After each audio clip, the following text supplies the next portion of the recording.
Want to get caught up on the story in time for Metroid Dread when it releases? That's what we'll be covering in today's video.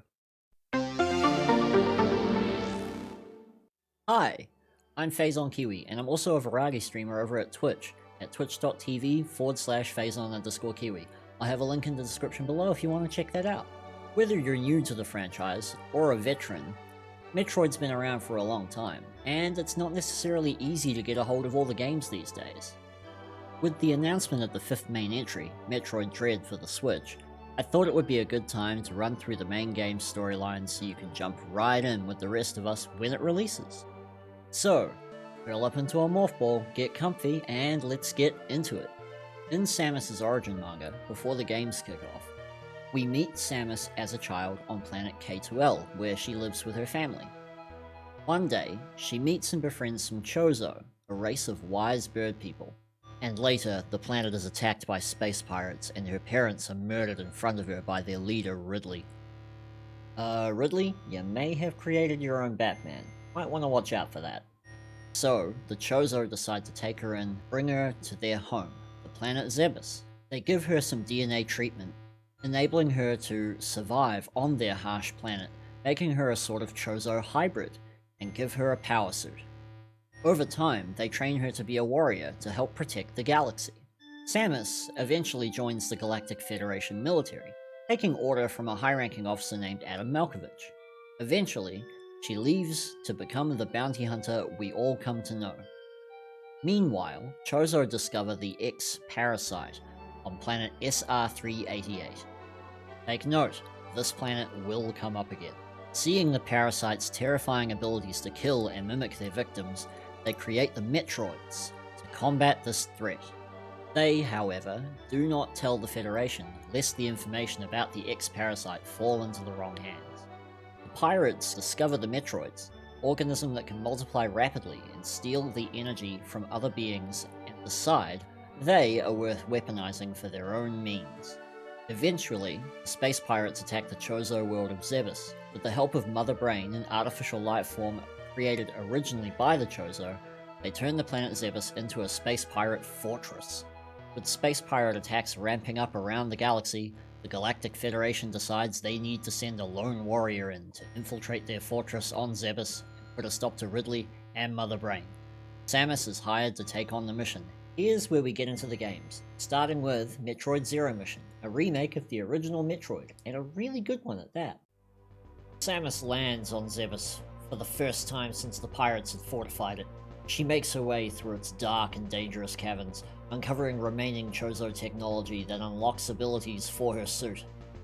This allows her to navigate the Brinstar Caves more effectively, combating many, and boy do I mean many, of the creatures guarding the base in her way to finding one of the space pirate leaders, third in command, Kraid. He's a massive beast, capable of dishing out nasty attacks, but he's not big enough to take down our hero, Samus. She emerges from the battle victorious, gaining part of the access needed to Turian, where Mother Brain lies in wait, along with the Metroids. In her exploration on Zebes, she also uncovers Chozo artifacts that seem incompatible with her suit. I wonder what they're for. Fighting her way through the fiery tunnels of Norfair, she makes her way to the lair of Ridley himself. He holds the other key to Turian. After a fierce battle, she takes him down, avenging her parents in the process, and makes her way to Turian to stop Mother Brain. It's here that Samus faces the enemy the franchise is named for, the Metroids, the life-sucking creatures the Chozo created. Armed with a Metroid freezing ice beam, which they are vulnerable to, she is able to fight them off and get to the heart of Turian and face Mother Brain herself. Mother Brain's lair is heavily fortified, and after getting through her defenses, Samus comes face to face with her primary target, encased in a barrier and protected by turrets and security systems. And having to play a serious game of the floor is lava, the battle is brutal, but in the end, Samus prevails. However, there is no time for celebration, as once Mother Brain is defeated, like a sore loser, It sets off a self-destruct sequence, and she has to be quick on her feet and get back to her ship. She makes it just in time and takes off, but can't even leave the planet's system before she is shot down. Samus' ship crashes, and now she has to infiltrate the space pirate mothership without her power suit, stealthily, since it was damaged in the tumble back down to Zebes. Luckily, a Chozo ruin that the pirates were interested in lies nearby. Samus finds a hidden chamber where she is challenged by the Chozo. She passes the challenge, and it rewards her with a fully functioning suit, and, very conveniently, integrates the artifacts that were incompatible beforehand, making the suit even more powerful. She makes her way back to the pirate mothership, decimating any which stand in her way, and encounters a huge Mecha Ridley that attempts to stop her. He is dispatched quickly, but in its death, like another sore loser we know, activates a self-destruct sequence for the mothership. However, Samus is able to get to the hangar in time and steal a space pirate craft in order to make a final escape. Mission accomplished. And now we move on to Metroid: Samus Returns, a remake of the second game. Some time passes, and the Galactic Federation decides that the Metroids are too big a threat to the galaxy, and they must be destroyed. So, they send in some teams to SR-388, where the Chozo originally dispatched the Metroids to clean up the X-Parasites. As expected, something happens to them. And so, Samus is hired to find out what happened to them, and eliminate the Metroid threat. She journeys deep into the planet, taking out every form of Metroid she encounters: Alpha, Gamma, Zeta, and Omega Metroids, and then finally encounters the Queen Metroid. It's a grueling battle, but eventually Samus takes out the Metroid Queen. It's not over, however. During her escape, she stumbles across a hatchling Metroid. It mistakes her for its mother, and she can't bring herself to kill it. Aww, it's kind of adorable in a jellyfish that flies and can suck out your energy kind of way. So she decides to spare the baby Metroid. Just before they can get to Samus' ship, they're attacked by the cybernetically healing Proteus Ridley. Apparently he's pissed and wants a rematch. He and Samus duke it out, and a winner gets the baby Metroid match, but ultimately Samus kicks his butt and manages to take off, leaving him behind on SR-388. Sometime afterward, the X-Parasites, with the lack of Metroids now keeping them in check, begin to multiply again. Sure, that's not going to end badly. Next, we move on to Super Metroid. Not long after the events of the previous game, Samus makes her way to the Ceres Research Station to drop the baby Metroid off in the care of the scientists there, thinking that they may do some good for the galaxy with what they can learn from it. She hasn't got far beyond the asteroids near the station, however, when a distress call rings out. It's Ridley. He tracked Samus to Ceres, and manages to escape a battle with Samus to steal the baby Metroid from the facility. Had to score a win at some point, I suppose. Samus then has to escape the facility before it explodes. Ridley flies back to the planet Zebes, with Samus on his tail, where the space pirate base has been rebuilt.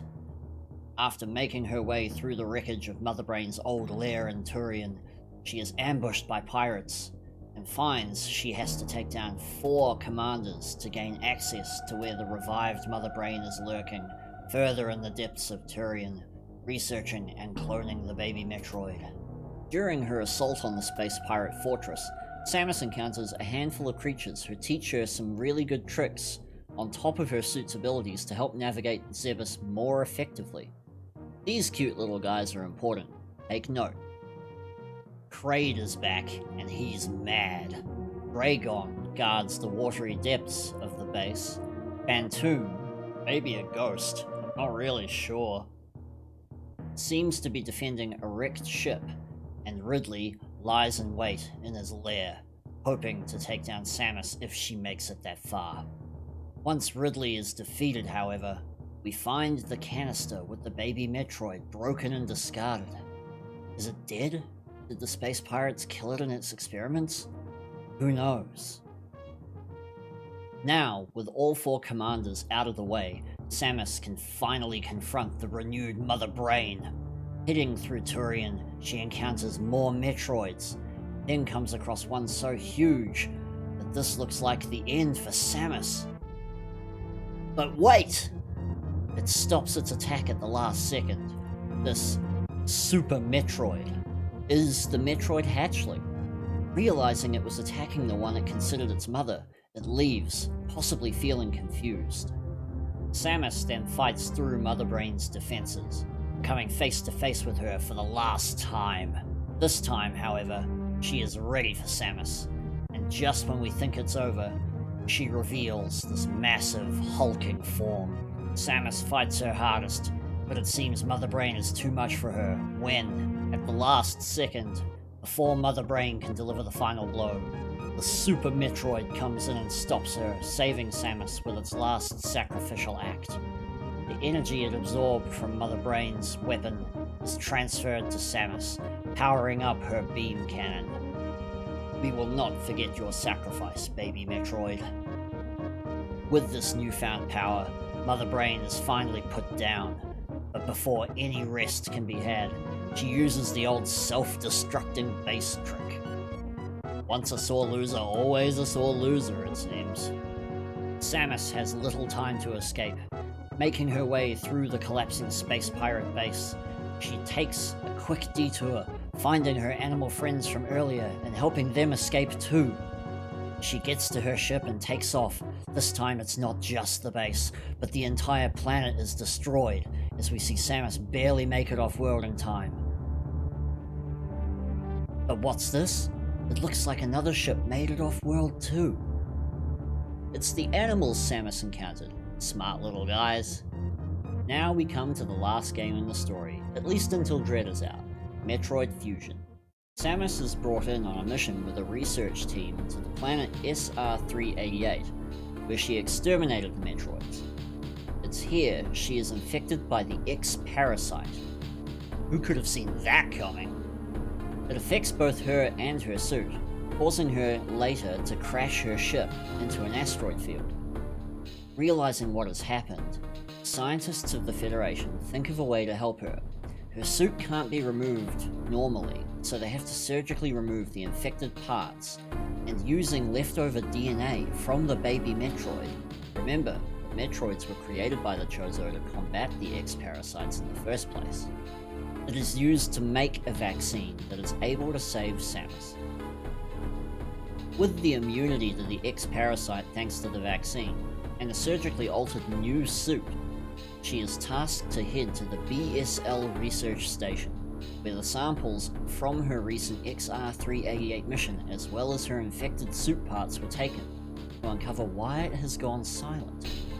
With guidance from her new ship's computer, she makes her way through the facility, taking down any X she can find. Turns out the vaccine allows her to absorb the X to both heal her and gain some new abilities. Isn't that handy? Samus also learns that the X-infected parts of her power suit have taken form, and now a full-powered Samus X is hunting her. She is too weak to take it on at this stage and is advised to run if it is encountered, which is solid advice as the Samus X has the Ice Beam. Due to the Metroid vaccine, Samus temporarily shares that weakness with the Metroids. Samus's computer informs her of non-X life signs at one part of the station, and sends her to investigate. Unfortunately, they are not human survivors, but they are familiar, our animal friends from Super Metroid. See, told you they managed to escape Zebus. Samus sends them to her ship to keep them safe from harm, before heading back to her mission. Samus encounters her ex-doppelganger multiple times, and either flees or hides, as facing it would result in death before she's ready. She even encounters frozen remains of Ridley, which are mimicked by X and has to be taken down. It turns out the Samus X had its own objectives other than hunting Samus. It was after the Metroids that the Federation had secretly been growing in a restricted part of the station. For peaceful applications, of course. You know, that old chestnut. The Samus X destroys this part of the station enough that it is ejected by the automated systems to be destroyed. Samus herself barely escapes this. Links back up with her ship's computer in one of the navigation rooms on the station. The computer attempts to lock her in, telling her that the X is now of interest to the Federation as well. Samus thinks they should be destroyed, and that they underestimate how dangerous these things are. She argues with the ship's computer, calling it Adam as it reminded her of her now-gone CO back from when she was in the military. Turns out, certain Federation people of importance have their minds backed up as AI. Who knew? With the help of the computer form of Adam, they devise a plan to drop the entire station on SR-388, destroying not just the X on board, but all X on the planet too. Before Samus can get to the command center to start the engines, however, the Samus X confronts her. One last time. A battle ensues, and before Samus can absorb the final abilities of her defeated foe, the X-Parasite escapes. Samus then rushes into the command center, and the sequence is locked in. Now, she has a small amount of time to get out of there. She makes it to the hangar, to find it open to space and the ship not present. The remains of a large Metroid chrysalis on the ground signal she isn't alone. She is then attacked by an Omega Metroid. Fighting her hardest, she is unable to fell it, when suddenly the Samus X emerges to take on the Metroid. It is struck down, but enough of it remains for Samus to absorb, giving her access to the Ice Beam. The Metroid's one weakness, excellent timing. She takes down the Omega Metroid with a chilling final blow, and her ship arrives just in time. Getting aboard, she escapes the station as it crashes to the planet below. One thing, however, bothers Samus. The ship is unable to start on its own. Adam comes online and tells her he had some help. The animals lend a hand. Samus ponders things to come and wonders if people will understand her decision at the end here. Only time will tell. And that is where the story has been left for now. What awaits us in Metroid Dread? Is Samus now a fugitive from the Federation?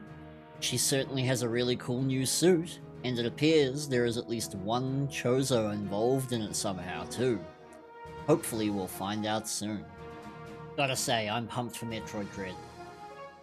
I've been Phazon Kiwi, you have all been awesome, and I hope to see you next video. If you want to hang out with me while I'm live on Twitch, I'll leave a link below. Take care.